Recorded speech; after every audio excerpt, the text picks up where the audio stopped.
অনিয়মের কারণে ৯ ব্যাংক বহির্ভূত আর্থিক প্রতিষ্ঠান বন্ধের খবরে আতঙ্ক ছড়িয়ে পড়েছে পুঁজিবাজারে। এসব প্রতিষ্ঠানের ৮টি পুঁজিবাজারে তালিকাভুক্ত। এদের মধ্যে বেশিরভাগেরই শেয়ারের দর কমেছে। তবে আদালতের রায় মেনেই অবসায়নের ব্যবস্থা করা হবে বলে জানায় কেন্দ্রীয় ব্যাংক ও পুঁজিবাজার নিয়ন্ত্রক সংস্থা। মিনা ফেরদৌসের প্রতিবেদনে বিস্তারিত। অনিয়মের কারণে বন্ধের প্রক্রিয়ায় রয়েছে ব্যাংক বহির্ভূত ৯টি আর্থিক প্রতিষ্ঠান, যাদের বিতরণকৃত ঋণের প্রায় শতভাগই খেলাপিতে পরিণত হয়েছে। এসব প্রতিষ্ঠানের মধ্যে ৮টি পুঁজিবাজারে তালিকাভুক্ত। বন্ধের খবরে এসব কোম্পানির শেয়ারের দর এখন তলানিতে ঠেকেছে। বিনিয়োগকৃত অর্থ কিভাবে ফেরত পাবেন তা নিয়েও শঙ্কায় পড়েছেন বিনিয়োগকারীরা। হয়তো আসতে পারেনি, কালকে হয়তো পারবে, এই আশা নিয়ে আমরা মনে করি এখানে এখন অপেক্ষায় আছি। মৌলিক ব্যক্তির ভালো শেয়ার এগুলো বাড়তেছে। কেন্দ্রীয় ব্যাংক ও পুঁজিবাজার নিয়ন্ত্রক সংস্থা Bangladesh securities and exchange commission বলছে, আদালতের দেয়া রায় মেনেই অবসায়ন প্রক্রিয়া করা হবে।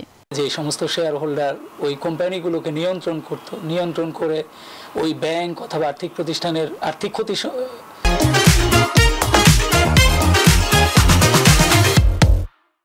সাধন করেছে, তাদেরকে দায়ী ব্যক্তি হিসেবে এই অধ্যাদেশে কিন্তু চিহ্নিত করা হয়েছে। দায়ী ব্যক্তি ব্যতীত অন্য যারা সাধারণ শেয়ার হোল্ডার ছিল, তাদের স্বার্থ দেখার জন্য যেটা করণীয় আমরা সেটা করব। বিশেষ করে সেটা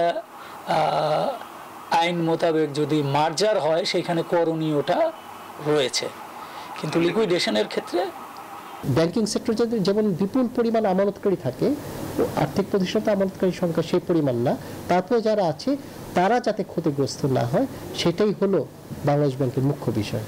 অবসায়ন হলেও সাধারণ বিনিয়োগকারীদের স্বার্থ রক্ষার বিষয়টি নিশ্চিত করার আহ্বান জানিয়েছে ডিএসসি ব্রোকার্স অ্যাসোসিয়েশন। অন্যথায় আরো বেশি আস্থার সংকটে পড়বে পুঁজিবাজার। যে মাইনরিটি শেয়ার হোল্ডার বা স্টেক হোল্ডারদের এখানে সেফটি, সিকিউরিটি, ইন্টারেস্ট প্রোটেকশনের ব্যাপারে আমাদের মধ্যে কোনো কথাই হচ্ছে না। That is very unfortunate. বিনিয়োগকারীরা আমরা যখন শেয়ার বাজারে ইনভেস্ট করি, আমরা সবাই ধরে নিই যে আমাদের will have either profit or will have loss. তথ্য বলছে, ঢাকা স্টক এক্সচেঞ্জ তালিকাভুক্ত ৩৩ ব্যাংক ও আর্থিক প্রতিষ্ঠানের কোম্পানির শেয়ারের দাম কমেছে। তাই সংকট সমাধানে দুর্বল কোম্পানিকে একীভূত এবং নতুন কোম্পানি তৈরির পরামর্শ বিশ্লেষকদের। মিনা ফেরদৌস, নিউজ 24, ঢাকা।